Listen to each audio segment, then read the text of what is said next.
Hi everyone. Sorry it's been a while. Basically, what I like to do is take a bit of a break from the game after a big tournament. Obviously, we just had UK Nats.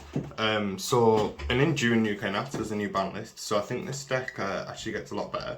This is my live twin Runick Sprite deck profile. I'm gonna get straight into it because I imagine a lot of people want to see the actual profile, and then I can talk about the bits, here, there, and after, once the profile's done. So with any Runic deck, we're starting off the sort of the standard stuff. We're going to go for 2 fountain, and then 3 of all liquid ones basically. So 3 tape, 3 freezing, 3 flash fire, 3 destruction. I think a lot of people think that these 9 are definitely a lot better than these 3, but this comes up like with the cash matchups and like various backward decks, and this is really good. Like obviously they all summon, so it's all the same thing, but this pop in back row effect really comes up. Slumber again, being able to protect one of your monsters and banish 3 as well. Like I didn't deck people out very often. I think I decked 1-2 people out, but and that's definitely a win con that you need to play for sometimes.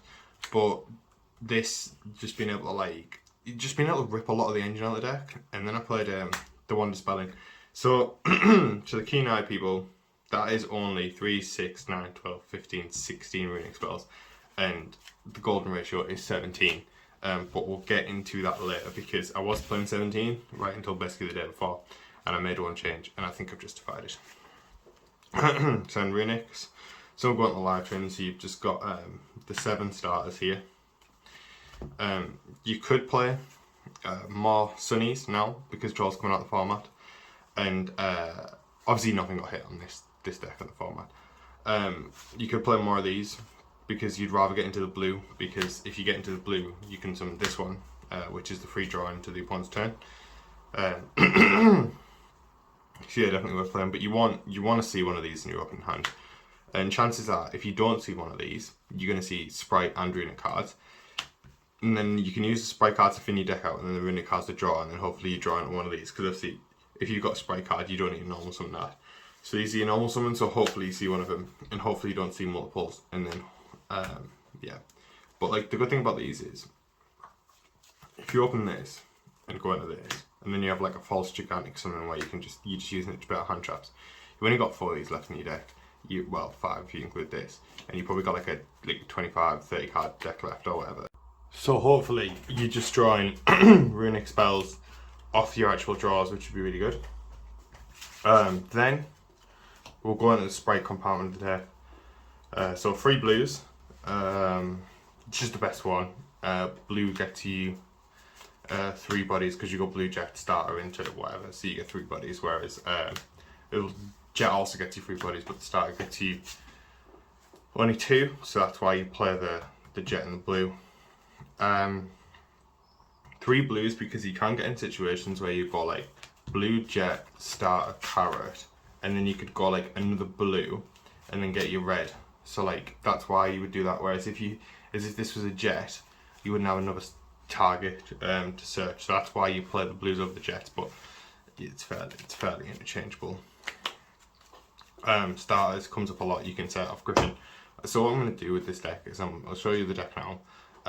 Go through the matchups, say basically how I think it's going to be good in the next format, and then there'll be another video where I like teach how to do the most combos. So yeah, into the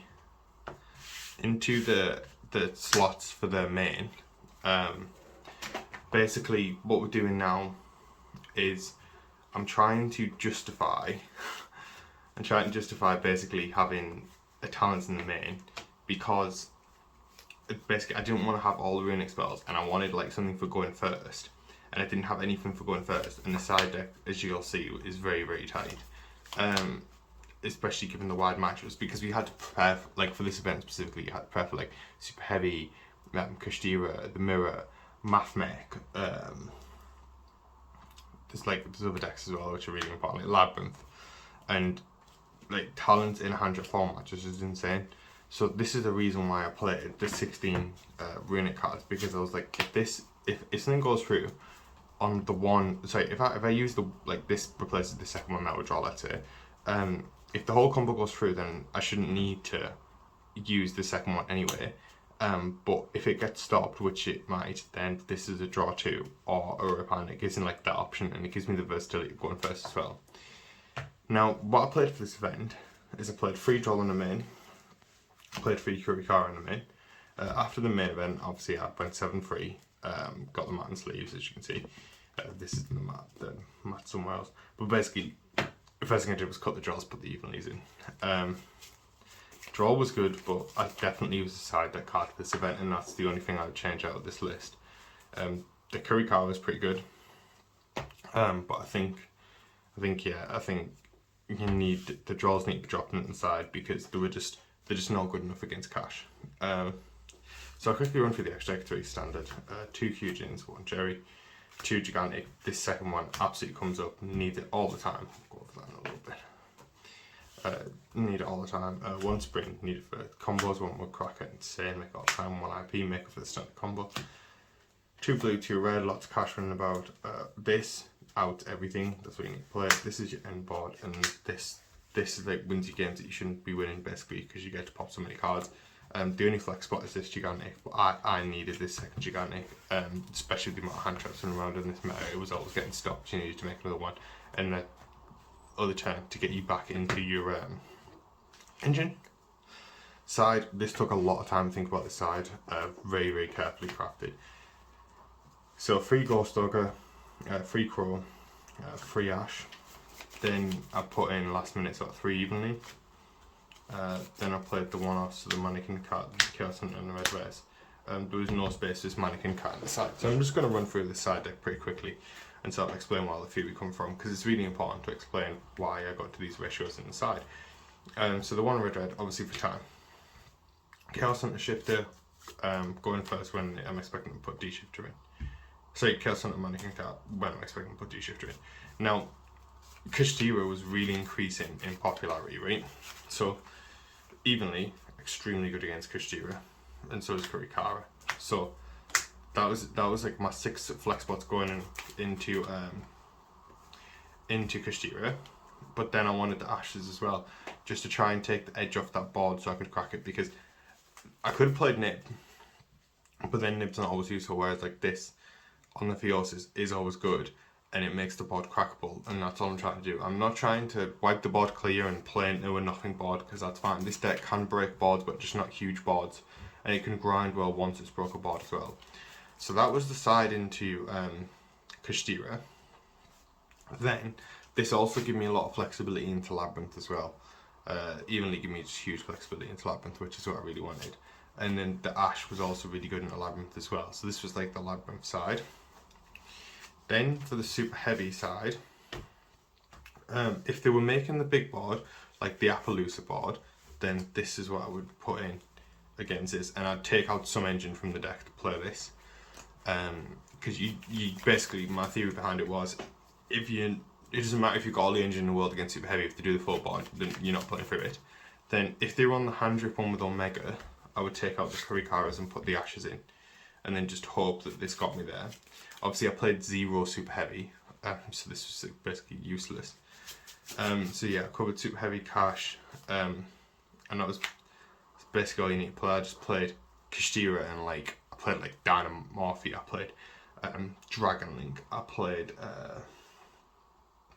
I played Eldritch, you know, just like real crazy stuff. I played 4 Kashtiras, I played Punk Gold Pride, you know, it's just crazy. Basically that's how, so all these cards here were fully utilised just over super heavy and Kashtira. Obviously into the Runicks you could play the Draws, the Ashes, the Ghost Ogre, the Evenlies, you could put whatever you want against Runick. But yeah, so that was just a little bit of a thought into the side deck. Then obviously having that one talent going first, you know, meant that you could take your 6 flex spots out, which obviously for this event were these. This is what I was taking out. And then if you were playing, obviously, close to time, you could put this in. If you were playing just normally, you could put this in, and you could take like one of these out for this, and then you could basically just put in. So against like, Branded's another one. So you got your Ash and your Crow there for Branded. So like going first, I would just put in the best hand trap for the situation. So if I'm going against cash, well then it was triple ash and double ghost ogre, and then I would put this in as well, and then that would be the cash.